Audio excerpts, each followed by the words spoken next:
Dalam sejarah dunia sudah ada banyak negara besar yang terpecah membentuk beberapa negara kecil layaknya Uni Soviet yang terpecah menjadi 15 negara. Negara lain yang mengalami nasib sama adalah Yugoslavia yang terpecah menjadi 7 negara. Salah satu yang menarik dibahas adalah Slovenia.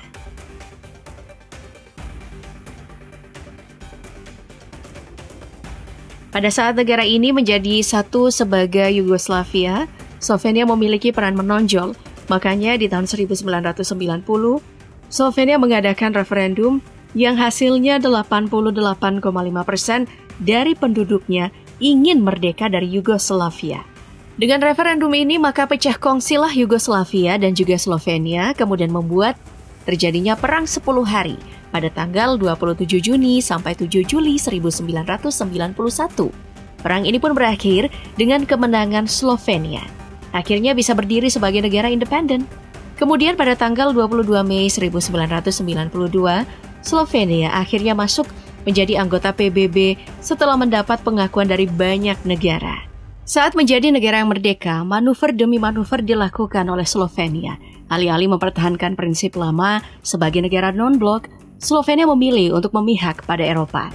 Hal ini dibuktikan dengan masuknya Slovenia dalam Uni Eropa dan juga NATO di tahun 2004. Nah, untuk memperlihatkan kesetiaannya pada dunia Eropa, di konflik Rusia dan Ukraina, jelas Slovenia ini bahkan mengalirkan bantuan ke Ukraina berupa tank, kendaraan lapis baja, penembak artileri, dan segala jenis senjata lainnya. Melihat sikap dari Slovenia dalam menentukan pihak mana yang didukung ini, tentu menarik untuk melihat kekuatan militernya. Apakah Slovenia masuk ke NATO untuk menumpang di kekuatan Amerika dan negara Eropa besar lainnya? Atau memang Slovenia punya cukup kekuatan untuk menjadi salah satu yang terkuat di NATO?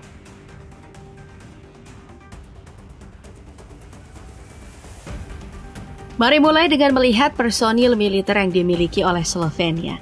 Siapa sangka negara ini punya personil militer yang terhitung sangat sedikit. Menurut Global Firepower, total personilnya hanya mencapai 38.000 personil, yang terdiri dari 7.300 personil aktif, 26.000 personil cadangan, dan 5.000 personil paramiliter. Sedikitnya personil yang dimiliki oleh Slovenia tidak terlepas dari populasi yang dia miliki. Slovenia hanya memiliki populasi mencapai 2,1 juta jiwa saja, yang berarti personil militernya hanya 1,8%. Dari fakta di mana Slovenia hanya memiliki sedikit personil, negara ini tetap harus diapresiasi karena masih bisa aktif terlibat dalam misi luar negeri sebagai anggota PBB, Uni Eropa, dan juga NATO. Ada banyak medan perang yang sudah didatangi oleh militer Slovenia, mulai dari Afghanistan, Irak, Siprus, Pakistan, Latvia, Slovakia, dan lain-lain. Sejak tahun 1997, setidaknya Slovenia sudah mengirim lebih dari 20.000 personil untuk misi di luar negeri yang mereka jalankan. Selain sangat mini di area personil militer, Slovenia juga kelabahkan persoalan pendanaan.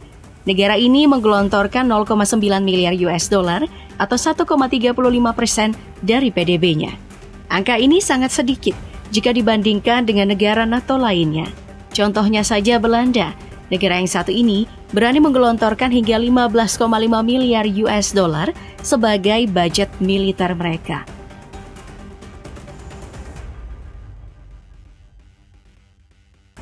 Nah, setelah mengetahui budget militer dari Slovenia yang begitu kecil tentu membuat penasaran untuk mengetahui perlengkapan yang digunakan oleh militer mereka ini.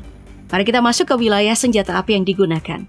Di wilayah ini, Slovenia ternyata mendapatkan berbagai senjata produksi anggota NATO lainnya, seperti Italia, Jerman, dan Prancis. Contohnya, jika dimulai dengan pistol, Slovenia menggunakan Beretta 92 dari Italia, senjata semi-otomatis yang punya jarak tembak 50 meter dan bisa menembakkan 15 peluru. Senjata ini banyak digunakan oleh tentara elit Slovenia. Selain itu, Slovenia juga mendapat shotgun dari Italia, yaitu Benelli M4. Jarak penggunaannya mencapai 150 meter tapi punya daya hancur besar sebagai shotgun.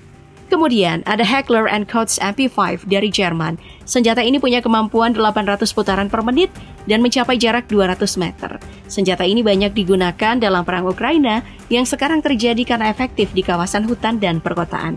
Lalu senapan serbu yang digunakan masih dari Jerman yaitu Heckler & Koch HK416. Senjata ini juga banyak digunakan dalam perang Ukraina, jangkauannya mencapai 300 meter dan kecepatan menembaknya di angka 900 putaran per menit. Ada juga senapan serbu Zastava M70AB2 yang bisa menjangkau hingga 300 meter dan kecepatan tembakan sekitar 700 putaran per menit. Berikutnya ada sniper PJM HK2 dari Prancis yang sangat mematikan di perang Afghanistan. Sniper ini punya jangkauan mematikan hingga lebih dari 2 km. Nah, untuk mengatasi pertarungan berat seperti melawan alutsista, Slovenia punya sejumlah aset super kuat. Di wilayah senapan mesin berat ada M2 Browning yang mampu menjangkau target sejauh 1,8 km dengan kecepatan menembak 450 per menit. Kemudian ada pelontar granat ST Engineering CIS 40 mm. Senjata ini juga pernah menjadi senjata mematikan di perang Afghanistan dengan jarak tembaknya mencapai 2,2 km. Hal unik datang dari peluncur roket portable yang digunakan oleh Slovenia karena didapatkan dari dua negara berbeda. Untuk rudal anti-tank didapatkan dari Israel yaitu Spike. Jangkauannya sangat menakjubkan di angka 25 km.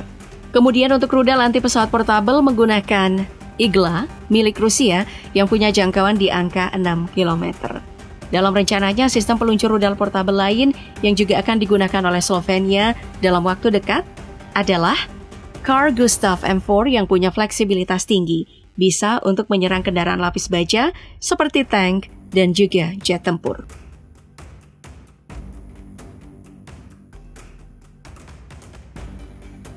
Dari senjata api, mari kita masuk menuju ke alutsista yang digunakan oleh Slovenia. Kita mulai dari alutsista angkatan darat yang digunakan. Dari data yang ada, Slovenia sekarang mengoperasikan 48 unit tank, 7.078 unit kendaraan lapis baja, 44 unit peluncur artileri, dan 5 unit peluncur roket. Jika dilihat, alutsista angkatan darat dari Slovenia ini memang sangat minim, apalagi jika melihat spek alutsista yang dimiliki. Kalau mengambil contoh di bagian tank, Slovenia masih mengoperasikan tank M84A4 warisan dari Yugoslavia yang sudah dioperasikan sejak tahun 1985. Tank ini tentu saja sangat ketinggalan zaman karena merupakan pembaruan dari tank T-72 Rusia yang merupakan tank generasi kedua. Kita sekarang sama-sama tahu ya kalau generasi 2 sudah lama ditinggalkan dan sekarang masanya tank generasi 4 mulai dibangun. Nah, membingungkannya Slovenia yang tidak memiliki tank mumpuni ini malah melakukan pembelian yang dinilai tidak efektif. Dari apa yang diketahui, Slovenia membeli 91 unit kendaraan taktis lapis baja LATV dari Amerika Serikat. Harganya juga sangat fantastis karena mencapai 1,4 juta euro atau 23,5 miliar rupiah untuk satu unit. Kendaraan ini memang punya kegunaan beragam karena bisa jadi kendaraan transportasi militer yang mereka miliki, banyak persenjataan seperti pelontar granat dan juga rudal anti-tank. Pertanyaan utamanya, apa Slovenia memang butuh ini atau lebih butuh tank baru? Pindah ke angkatan udara, sekali lagi kekuatan dari Slovenia ini sangat minimalis, bahkan cenderung miris. Bagaimana tidak, kendaraan ini tidak punya jet tempur, cuma punya 25 pesawat misi khusus dan 12 helikopter. Di pembelian terbaru yang dipublikasi, Slovenia ini juga belum melakukan modernisasi berarti seperti membeli jet tempur generasi 4. Slovenia malahan melakukan pembelian helikopter milik Prancis yaitu Eurocopter AS532 Cougar seharga 35 juta euro atau 587 miliar rupiah. Kemudian, ada juga pesawat transportasi Alenia C-27 Spartan dari Italia yang punya harga mencapai 87 juta euro atau 1,46 triliun rupiah.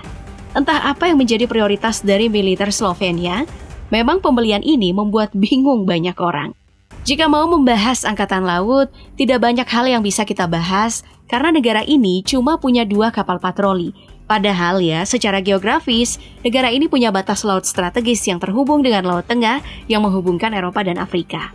Nah, setelah membahas seluk-beluk kekuatan dari Slovenia, bisa dibilang Slovenia bukanlah apa-apa di NATO dan hanya ikut berlindung dalam organisasi tersebut, sebab kekuatan militernya tidaklah seberapa. Jika dilihat dari situs Global Firepower, negara ini cuma bisa bertengger di peringkat 23 di kalangan negara NATO. Jadi sekali lagi, jika Slovenia diserang sebuah negara, Mereka cuma bisa hidup berlindung di Amerika dan juga negara barat lainnya.